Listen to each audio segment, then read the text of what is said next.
ओम श्री महालक्ष्मी नमः। माँ लक्ष्मी जी की कृपा आप सभी पर सदैव बनी रहे।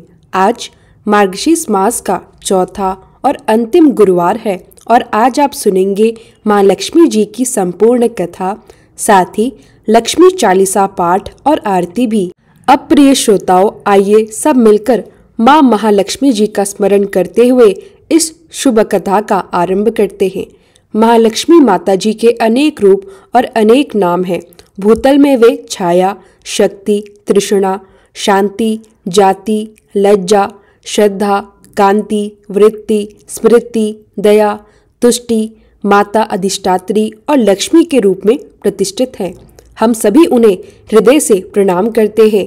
कैलाश पर्वत पर वे पार्वती, क्षीर सागर में सिंधु कन्या, स्वर्गलोक में महालक्ष्मी, भूलोक में लक्ष्मी, ब्रह्मलोक में सावित्री, ग्वालों में राधिका, वृंदावन में राशेश्वरी, चंदन वन में चंद्रा, चंपक वन में गिरिजा, पद्मावन में पद्मा, मालती वन में मालती, कुंदन वन में कुंद, केतकी वन में सुशीला, कंदम्ब वन में कंदम्ब माला, राजप्रसाद में राजलक्ष्मी और घर घर में गृह लक्ष्मी के नाम से पूजित है। इस तरह चारों ओर हर रूप में सभी भूतों में सुपरिचित माता श्री महालक्ष्मी जी की यह पावन कथा है। भारतवर्ष के सौराष्ट्र देश में द्वापर युग की यह कहानी है। उस समय सौराष्ट्र में राजा भद्रशवा और रानी सूरत चंद्रिका राज कर रहे थे। रानी अत्यंत सुंदर, सुशील और पतिव्रता थी। उनके 7 पुत्र थे और उसके बाद एक कन्या जिसका नाम था श्यामबाला।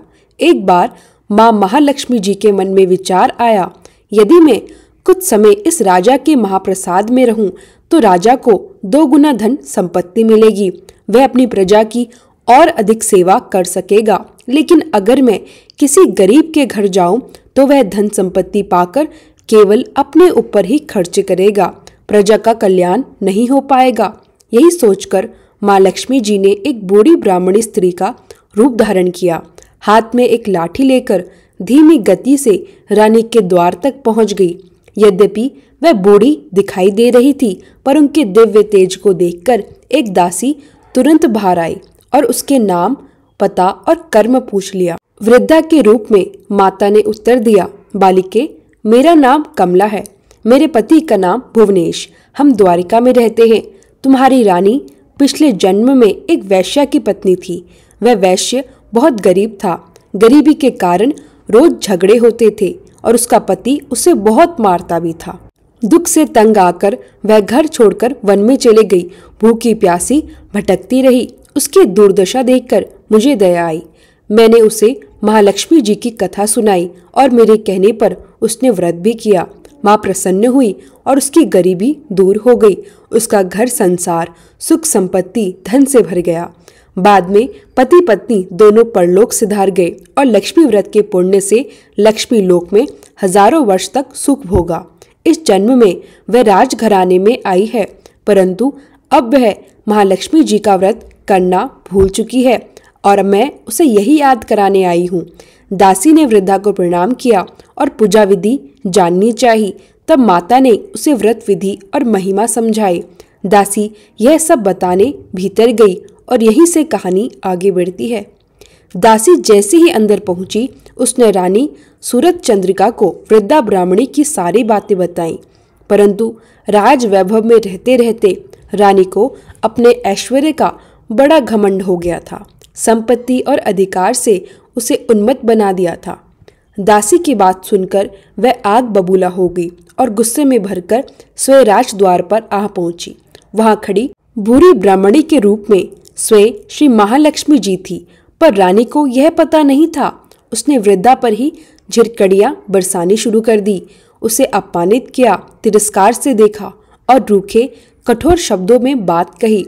अपने प्रति यह अनादर देखकर माता लक्ष्मी जी ने सोचा, अब यहाँ रुकना ठीक नहीं है, और वह तुरंत वहां से चल पड़ी। रास्ते में उन्हें रानी की पुत्री राजकुमारी श्यामबाला मिली। माँ लक्ष्मी जी ने उसे शांत स्वर में सारी बातें बताई। रानी की भूल, उसका अपमान और व्रत संपूर्ण रूप से भूल जाना। श्यामबाला ने तुरंत श्रद्धा से माँ को प्रणाम किया और क्षमा भी मांगी। उसकी भक्ति मधुरता और विनम्रता देखकर माँ लक्ष्मी जी द्रवित हो गई। उन्होंने श्यामबाला पर कृपा की और उसे स्वयं श्री महालक्ष्मी व्रत की विधि बताई। उस दिन मार्गशीर्ष यानी अघन मास का पहला गुरुवार था। श्यामबाला ने उसी दिन बड़ी श्रद्धा और सच्चे मन से महालक्ष्मी जी का व्रत रखा। व्रत का फल इतना अद्भुत मिला कि राजा सिद्धेश्वर के सुपुत्र मालाधर से श्यामबाला का विवाह हुआ। उसका जीवन धन्य, ऐश्वर्य और सुख से भर गया। ससुराल में वह अपने पति के साथ आनंद से रहने लगी। उधर दूसरी ओर माँ लक्ष्मी जी का रानी सूरज चंद्रिका पर प्रकोप हुआ। रानी के अहंकार और अपमान की वजह से राजा भद्रशवा का पूरा राज्य, राजकाज, वैभव सब नष्ट हो गया। अवस्था इतनी बुरी हुई कि खाने तक के लाले पड़ गए। एक दिन रानी ने दुखी होकर राजा से कहा, हमारे दामाद मालाधर बहुत बड़े राजा हैं, धनवान हैं, क्यों ना उनके पास चले, शायद वे हमारी सहायता कर दे। राजा को बात ठीक लगी और वे तुरंत दामाद के राज्य की ओर रवाना हो गए। राज्य पहुंचकर एक सुंदर तालाब के किनारे थोड़ी देर उन्होंने विश्राम किया। उसी समय तालाब से पानी लेने के लिए दासियों ने उन्हें देखा। सादगी से बैठे वृद्ध राजा को देखकर उन्होंने विनम्रता से उनके बारे में पूछा। जब उन्हें पता चला कि वे राजकुमारी श्यामबाला के पिता हैं, तो वे दौड़कर महल पहुंची और रानी श्यामबाला को यह समाचार दिया। श्यामबाला अत्यंत प्रसन्न हुई। उसने दासियों के हाथ राज परिधान भेजे। सामान्य कपड़ों में आए पिता को राजसी सम्मान दिलाया। उनका भरपूर सत्कार, स्वागत, भोजन और विश्राम करवाया। वापस जाते समय श्यामबाला ने अपने पिता को सोने की मोहरों से भरा घड़ा भी दिया। राजा जब घर लौटे तो रानी सूरज चंद्रिका बहुत खुश हुई। जैसे ही उसने घड़े का मुंह खोला, उसने चीखते हुए कहा, हाय भगवान, यह तो सोने की जगह कोयले से भरा है। और यह सब माँ लक्ष्मी जी के प्रकोप के कारण हुआ था। दिन बीतते गए, दुर्दशा और बढ़ती चले गई। राजा भद्रशवा और रानी सूरज चंद्रिका की यह स्थिति देखकर धीरे धीरे कई और दिन बीत गए। राज्य नष्ट, वैभव समाप्त, धन लुप्त और जीवन में चारों ओर केवल संकट ही संकट।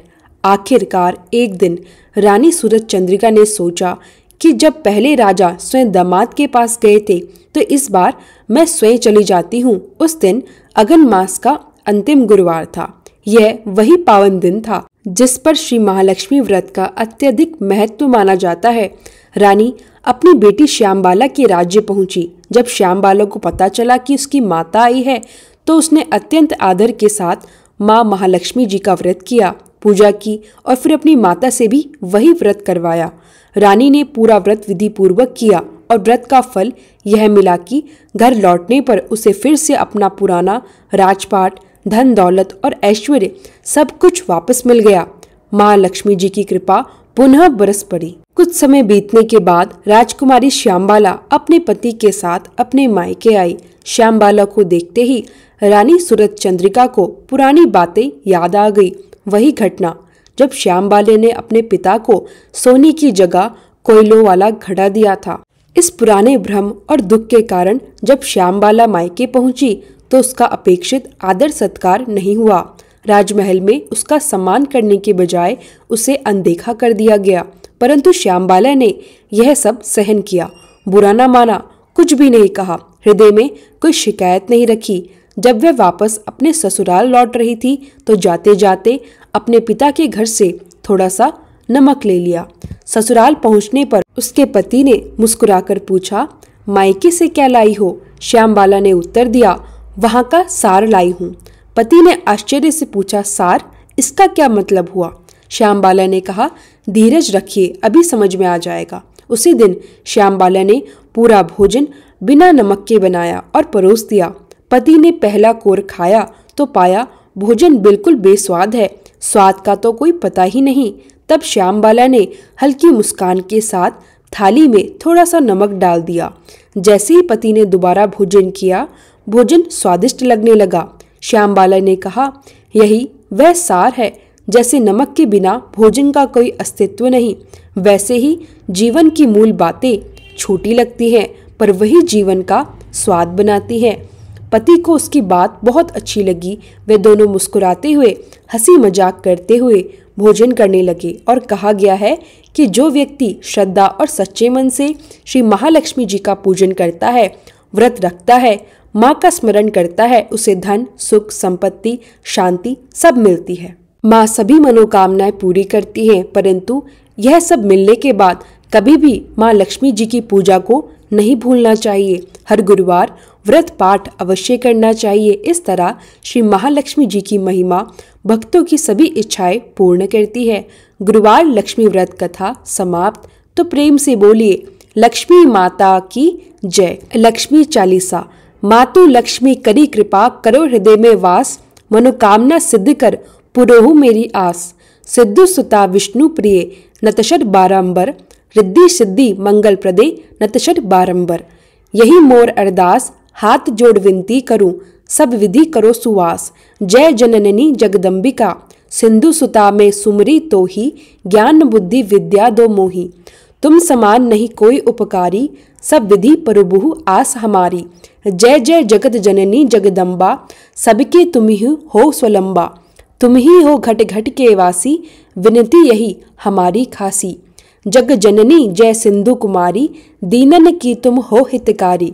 विनुवो नित तुम ही महारानी, कृपा करो जग जननी भवानी। के ही विधि स्तुति करो तिहारी, सुधि लीजे अपराध बिसारी। कृपा दृष्टि चितवो मम ओरी, जगत जननी विनती सुन मोरी। ज्ञान बुद्धि जय सुख की दाता, संकट हरो हमारी माता। क्षीर सिंधु जब विष्णु मथायो, 14 रत्न सिंधु पे पायो। 14 रत्न में तुम सुख राशि, सेवा कियो प्रभु ही बनी दासी। जब जब जन्म जहाँ प्रभु लीना, रूप बदलत सेवा कीना। स्वयं विष्णु जब नर तनुधारा, लीनो अवधपुरी अवतारा। तब तुम प्रकट जनकपुरी माही, सेवा कियो हृदय पुलकाही। अपनायो तो ही अंतर्यामी, विश्व विदित त्रिभुवन की स्वामी। तुम सब प्रबल शक्ति नहीं आनी, कह तक महिमा कहो बखानी। मन क्रम वचन करे सेवकाई, मन इच्छित वांछित फल पाई। तजी छल कपट और चतुराई, पूजी विविध भांति मन लाई। और हाल में कहो बुझाई, जो ये पाठ करे मन लाई। ताको कोई कष्ट न होई, मन इच्छित फल पावे फल सोई। त्राही त्राही जय दुख निवारणी, त्रिविध ताप भय बंधन हारिणी। जो ये चालीसा पढ़े और पढ़ावे, इसे ध्यान लगाकर सुने सुनावे। ताको कोई ना रोग सतावे, पुत्र आदि धन संपत्ति पावे। पुत्रहीन और संपत्तिहीना, अंधा बधिर कोड़ी अति दीना। विप्र बोलाए के पाठ करावे, शंका दिल में कभी ना लावे। पाठ करावे दिन चालीसा, तापर कृपा करे गौरीसा। सुख संपत्ति बहुत सी आवे, कमी नहीं काहू की आवे। 12 मास करे जो पूजा, तेहि सम धन्य और नहीं दूजा। प्रतिदिन पाठ करे मन माही, उन सम कोई जग में नाही।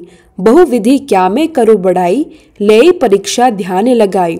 करी विश्वास करी व्रत नेमा, होए सिद्ध उपजे उर प्रेमा। जय जय जय लक्ष्मी महारानी, सब में व्यापित जो गुण खानी। तुम्हारो तेज प्रबल जग माही, तुम मम को दयालु कहु नाही। मोह अनाथ की सुधि अब लीजे, संकट काटी भक्ति मोहि दीजे। भूल चूक करी क्षमा हमारी, दर्शन दीजे दशा निहारी। बिन दर्शन व्याकुल अधिकारी, तुम ही अक्षत दुख सहते भारी।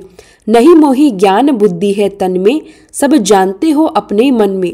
रूप चतुर्भुज करके धारण, कष्ट मोर अब करूं निवारण।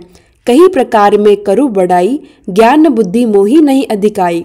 रामदास अब कहाई पुकारी, करो दूर तुम विपत्ति हमारी। त्राही त्राही दुख हारणी, हरो बेगी सब त्रास। जयति जयति जय लक्ष्मी, करो शत्रुवन का नाश। रामदास धरि ध्यान नित, विनय करत कर जोर। मातु लक्ष्मी दास पर, करहु दया की कोर। इति लक्ष्मी चालीसा संपूर्ण। लक्ष्मी आरती। ओम जय लक्ष्मी माता, मैया जय लक्ष्मी माता। तुमको निश दिन सेवत, हरि विष्णु विधाता। ओम जय लक्ष्मी माता, उमा रमा ब्रह्माणी। तुम ही जग माता, मैया तुम ही जग माता। सूर्य चंद्रमा ध्यावत, नारद ऋषि गाता। ओम जय लक्ष्मी माता।